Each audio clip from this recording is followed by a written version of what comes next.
Anyway, directly opposite that, we go back to Mario, Super Mario Brothers. To me, it looks, I mean, it's old school gameplay, I suppose. Very much like Paper Mario style looks. I enjoyed Paper Mario, and I guess this is just that without the RPG elements.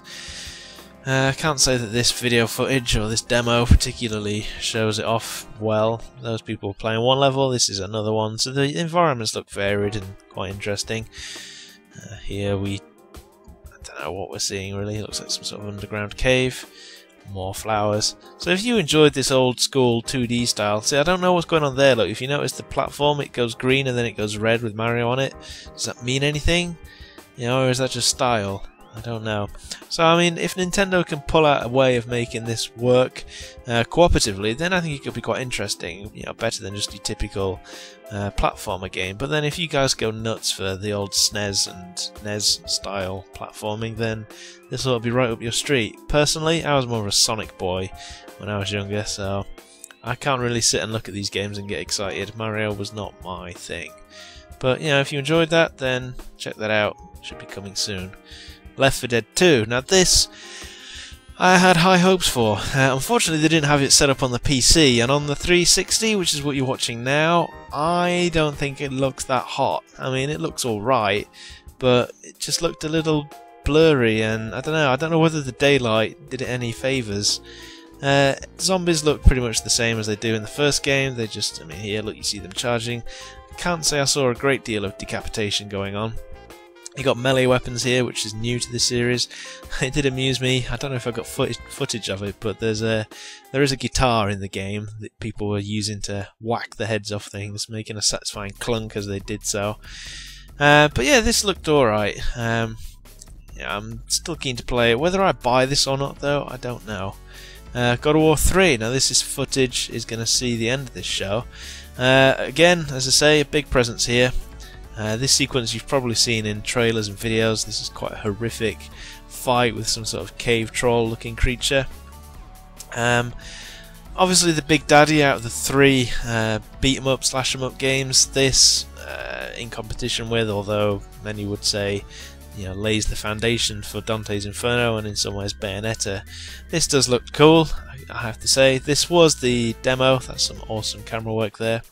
Yeah, this is a demo that was on display, so I can only assume this will be coming out on the PS Network soon. I've been told that in America there will be a sort of reissue of God of War 1 and 2 in sort of HD, and the suggestion is that it will come with a demo for God of War 3, which again I assume is this. Whether that's true or not, I can't say. Obviously, I'm not in America. But I hope that this demo will come out soon so I can spend some more time with it.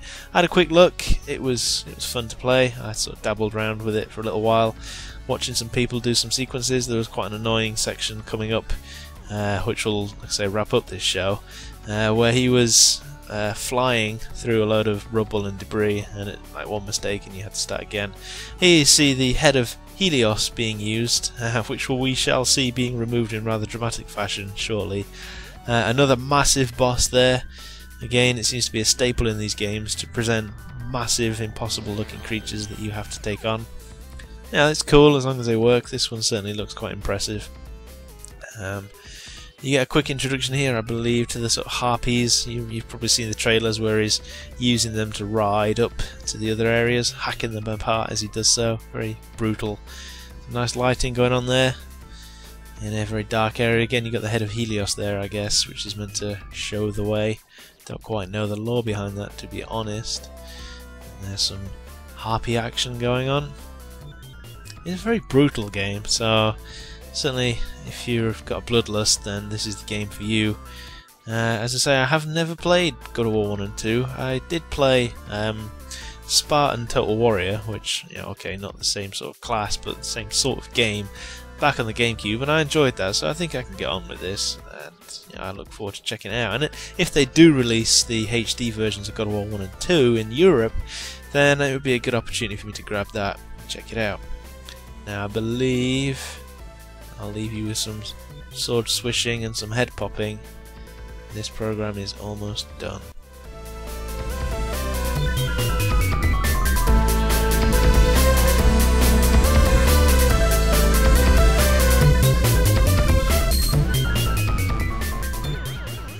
didn't get the head popping.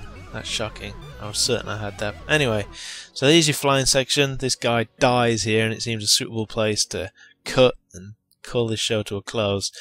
So I hope you guys have enjoyed this. It's, as I say, only an amateur thing. This is the footage that I knocked up. I apologise for the shaky cam and the out of focus and the many people's heads and smells. You know, you should be grateful you didn't have smell-o-vision, because there were a few places it was a little bit perky.